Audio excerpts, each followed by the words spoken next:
Certainly, a major deal then in terms of the Hodeidah agreement. That was what the UN had sought all the way through these week-long talks here. Of course, Hodeidah is vital for bringing humanitarian aid into the country. Yemen, of course, imports 90% of its food, much of that coming in through Hodeidah. So it was vital to ameliorate the humanitarian situation there to improve the Yemeni people's suffering. Now that that has been agreed, it gives proceedings a far stronger base upon which to stand and build upon in terms of future negotiations.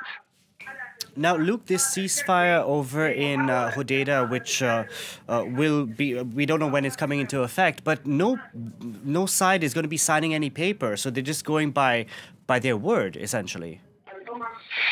There is a great deal of trust, and that was the object of these talks, to build that confidence and trust that the two sides could work together. Now, they're not looking at the final solution to end the war as such. That was what they have been saying on all sides. On all sides as these talks have proceeded this last week or so, the idea really is to begin to build the procedures that they need to do to move forward in terms of the little by little moving forward and making new agreements as time goes on. A final signing when they get to that final objective, both for the warring parties and of course the United Nations, is a final agreement and peace in Yemen.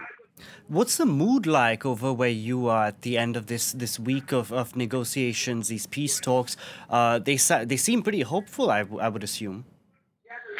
The mood has certainly changed since the beginning of the week. We've gone through almost the whole range of emotions here from when we first arrived on day one, with the general atmosphere prevailing was one of almost what's the point? It seems likely they're going to fail. It's been the first time in 2 years. They tried to talk to each other in September. The Houthi delegation never showed up. There was a great deal of mention about that. But as things have moved forward, it's been a slow and torturous process, just inching forward step by step. But every concession, every negotiation, every thing that they've moved forward in being able to negotiate has been there has been this dedication to try and succeed. The more that the week has moved on. Luke, we're gonna have to leave it there. Luke Schwego, thank you very much for that update. In other news.